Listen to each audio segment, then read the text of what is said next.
नमस्कार। Movie reviews by Girish Sharma में आज रिव्यू करते हैं मूवी ब्रह्मास्त्र शिवा पार्ट 1। जी हाँ, रणबीर कपूर और आलिया भट्ट अभिनीत ये मूवी ब्रह्मास्त्र, जिसके डायरेक्टर अयान मुखर्जी है, काफ़ी सालों से इस मूवी का इंतज़ार था। आज से रिलीज़ हुई है। देखते हैं कैसी है ब्रह्मास्त्र। मूवी शुरू होती है, आज के दौर का एक डीजे है शिवा, वो दशहरा के दिन माता जी के मंदिर में दर्शन करने जाता है और दर्शन करते समय उसकी नज़र एक लड़की पे पड़ती है जिसका नाम है ईशा आलिया भट्ट। तो उसके प्रेम हो जाता है ईशा के प्रति और उसके बाद शिवा और ईशा एक साथ बातें करते हैं और उनको पता चलता है कि शिवा के अंदर बहुत सारे राज हैं। एक राज वो है कि शिवा को अग्नि असर नहीं करती। तो ये अग्नि का क्या राज है, और उसको सपने भी आते हैं, शिवा को ये भी पता चलता है ईशा को। और ये सपने क्या हैं, वो सपने के पीछे दौड़ते दौड़ते ईशा और शिवा पहुंच जाते हैं बनारस, जहाँ पे नागार्जुन जो एक आर्टिस्ट हैं उनका एक शो होने जा रहा है। और वहाँ जाकर के शिवा को पता चलता है कि ये नागार्जुन जो है वो भी, उनके भी एक कोई राज है। अब ये सारे राज जो हैं वो पौराणिक फैंटेसी के ऊपर बेस्ड हैं।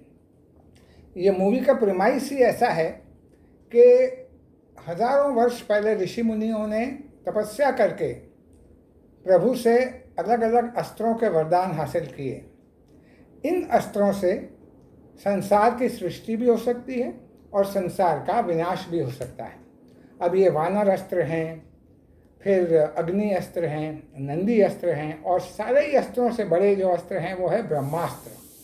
तो ये शिवा को पता चलता है कि नागार्जुन भी साधारण व्यक्ति नहीं है, उनके पास नंदी अस्त्र हैं।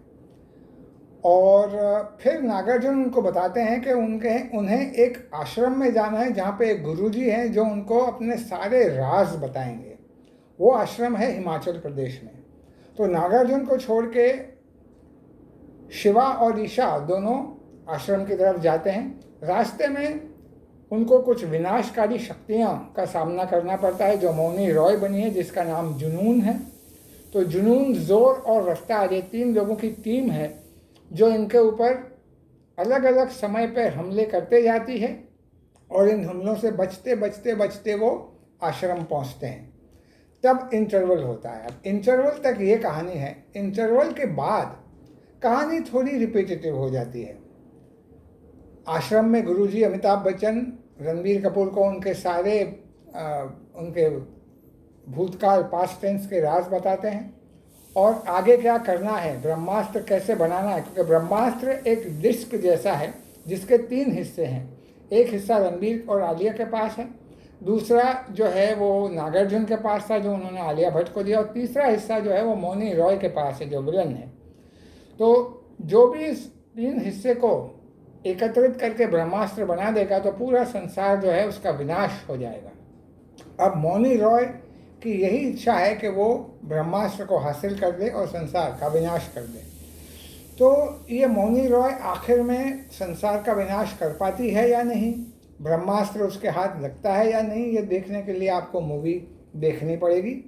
और हाँ, इस मूवी के अंत में 2 चीज़ें रिवील होती हैं। एक तो जो ब्रह्मास्त्र है, इस संसार का असली ब्रह्मास्त्र वो क्या है उसका पता चलता है। और दूसरा कि शिवा की कहानी समाप्त हो जाती है, उसके बाद शिवा के पिताजी जो हैं देव, उनका पार्ट 2 शुरू होने वाला है, ऐसा अनाउंसमेंट मूवी के अंत में किया जाता है। अब इस मूवी के जो पॉजिटिव पार्ट्स हैं वो ये हैं कि इसका विषय पूरा नया है। उन सारे अस्त्रों का जो अस्त्रवर्ष, जो अस्त्रों का यूनिवर्स बनाया है, वो कंसेप्ट बहुत नया है। विजुअल इफेक्ट्स और वीएफएक्स इस मूवी के वर्ल्ड क्लास हैं।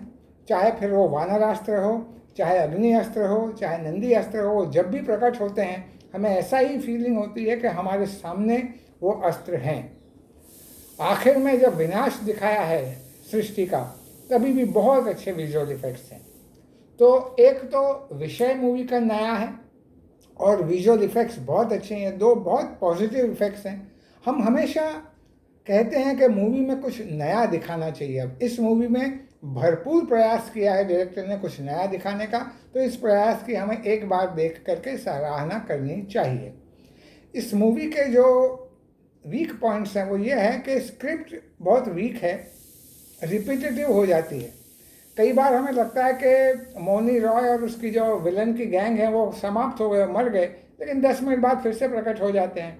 जबकि नागार्जुन जो इतने शक्तिशाली नंदी अस्त्र का धारक हैं वो समाप्त हो जाते हैं। तो ये थोड़े से वीकलिंग्स है स्क्रिप्ट में, और थोड़ी धीमी भी चलती है। जिस तरह से अमिताभ बच्चन इनको कहानी कहते हैं सेकेंड हाफ में, वो कहानी थोड़ी और रोचक तरीके से दिखाई जाती तो और मज़ा आता। हालांकि अपनी कमियों के बावजूद ये मूवी बहुत ही अच्छी बनी है, और एक बार हम सबको, बच्चों को ख़ास तौर से बहुत मज़ा आएगा, क्योंकि पूरा एक विजुअल ट्रीट है ये मूवी, जिसके अंदर अलग अलग अस्त्रों का प्रयोग दिखाया है और उससे पूरे संसार में क्या इफ़ेक्ट होते हैं वो इफ़ेक्ट बहुत ही अच्छे से वीएफएक्स में दिखाया है। तो आपको ये मेरा मूवी का रिव्यू कैसा लगा ये आप मुझे ज़रूर बताइए। आप भी देखिए और आप भी मुझे बताइए कि आपको ब्रह्मास्त्र कैसी लगी। और जी हाँ, और movie reviews by Girish Sharma देखते रहने के लिए बहुत बहुत धन्यवाद। Thank you.